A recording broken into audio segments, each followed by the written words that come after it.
Cette vidéo aura pour but de vous indiquer rapidement et simplement la procédure que vous aurez à faire quotidiennement afin de vous rendre disponible pour vos élèves qui sont en téléenseignement.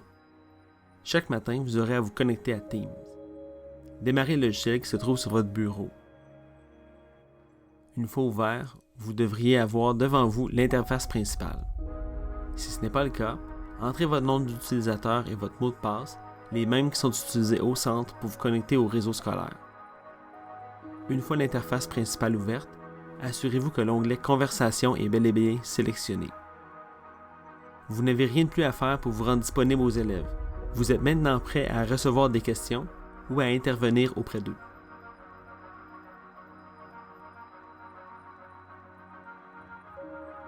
Il se peut qu'un élève communique avec vous par l'interface de clavardage. Si cela est le cas, vous verrez en gras, à gauche de l'écran principal, le nom de l'élève. Ceci indiquera que cet élève vous a écrit un message et que vous ne l'avez toujours pas visualisé. Pour voir le nouveau message, vous n'avez qu'à cliquer sur l'onglet de gauche et, dans la fenêtre principale, apparaîtra toutes les communications que vous avez eues avec cet élève. Si vous souhaitez répondre à l'élève, vous n'avez qu'à cliquer sur « Saisissez un message » qui se trouve tout en bas de la fenêtre principale de clavardage. Écrivez votre message et cliquez sur « Envoyer ». Si vous désirez communiquer avec un élève avec lequel vous n'avez pas encore de conversation, cliquez sur le bouton « Nouvelle conversation », puis saisissez le nom de l'élève avec qui vous souhaitez entrer en contact. Dans la boîte de saisie, vous pourrez y inscrire le nom de plusieurs personnes, y compris des membres du personnel. Si vous faites plus d'une entrée, chacune de ces personnes fera partie de la conversation. À l'opposé, si vous tentez de communiquer avec une personne avec laquelle vous avez déjà démarré une conversation dans le passé, vous pourrez retrouver cette conversation parmi celles du panneau de gauche ou faire une recherche à l'aide de la boîte de saisie « Recherche » qui se trouve tout en haut de la fenêtre principale de Teams.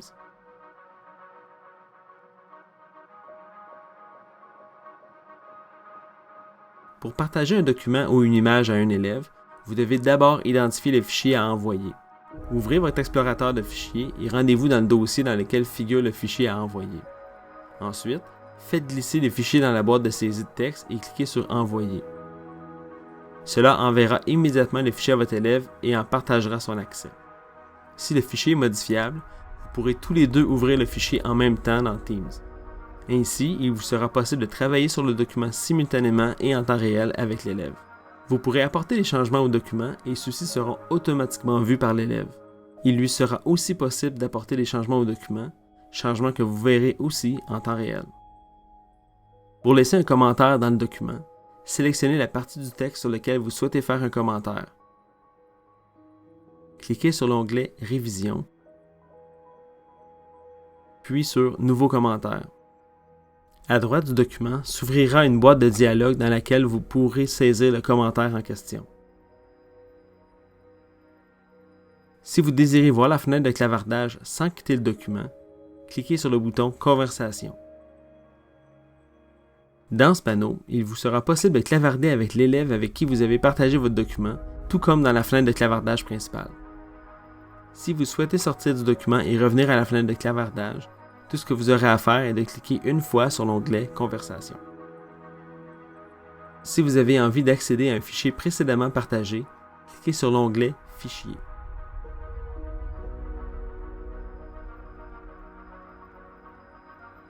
Pour revenir à la fenêtre de clavardage, cliquez sur l'onglet « Conversation ». Si vous souhaitez arrêter le partage d'un fichier avec l'élève, vous devez mettre votre curseur sur la bulle de conversation par laquelle vous avez partagé votre fichier, et puis sur « Supprimer ». Pour confirmer que votre fichier n'est bel et bien plus partagé, cliquez sur l'onglet « Fichier » de la conversation. Vous verrez que le fichier n'y s'y trouve plus.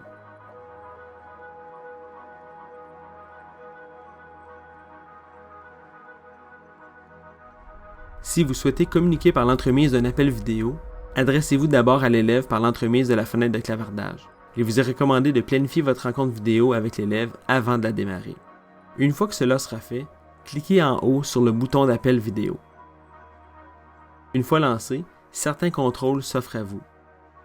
Dans la barre de contrôle en bas de l'écran, on peut y voir de gauche à droite le chronomètre qui vous indique le temps total écoulé depuis le début de votre communication vidéo, le bouton d'activation et de désactivation de la caméra, le bouton d'activation et de désactivation du micro, le bouton de partage d'écran dont il sera question dans quelques instants, le bouton d'affichage de conversation qui fera apparaître la fenêtre de clavardage sans quitter la communication vidéo, le bouton d'affichage des participants, qui dévoilera la liste des participants présentement en communication vidéo avec vous, et finalement le bouton raccrocher, qui vous permet de mettre fin à la communication vidéo et de retourner à la fenêtre de clavardage principale.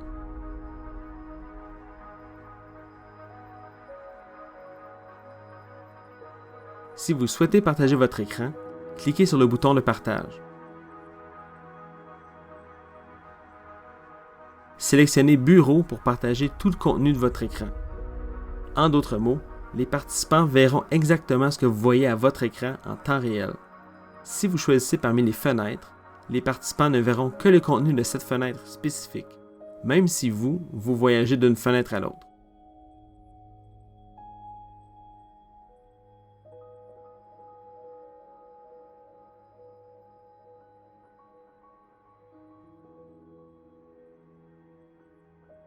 Si vous voulez qu'un autre participant modifie un de vos fichiers ou vous montre quelque chose directement sur votre écran, vous pouvez lui donner le contrôle de votre poste d'ordinateur.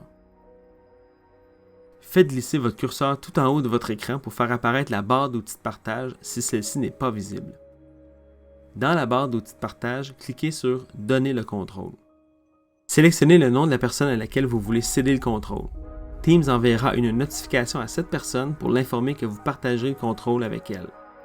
Lorsque vous partagez le contrôle, les utilisateurs peuvent effectuer des sélections et d'autres modifications à l'écran partagé. Pour reprendre le contrôle, cliquez sur « Annuler le contrôle ». Lorsque vous avez terminé le partage, accédez à vos commandes de réunion et sélectionnez « Arrêter le partage ».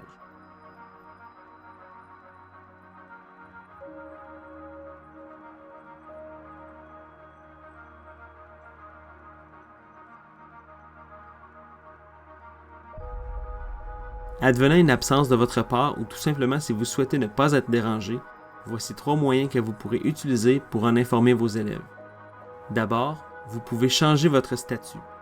Pour ce faire, cliquez sur votre avatar qui se trouve en haut à droite de la fenêtre Teams. Un menu déroulant apparaîtra. Mettez votre curseur sur Disponible et une liste de choix de statut s'affichera. Vous n'avez qu'à en sélectionner un pour changer immédiatement de statut. Ensuite, il vous est aussi possible de personnaliser un message de statut qui apparaîtra au bas de la fenêtre de clavardage. Pour ce faire, cliquez sur votre avatar et allez à « Définir le message de statut ». Dans la boîte de dialogue, inscrivez le co-message que vous désirez associer à votre statut. Assurez-vous de sélectionner « Afficher lorsque des personnes m'envoient un message ». Tout juste en dessous se trouve un menu déroulant avec l'aide duquel vous pourrez programmer le retour de votre statut normal. Par défaut, le réglage est fait à « Aujourd'hui », c'est-à-dire que votre message personnalisé disparaîtra à minuit le soir même. Une fois le message entré, cliquez sur « Terminer ».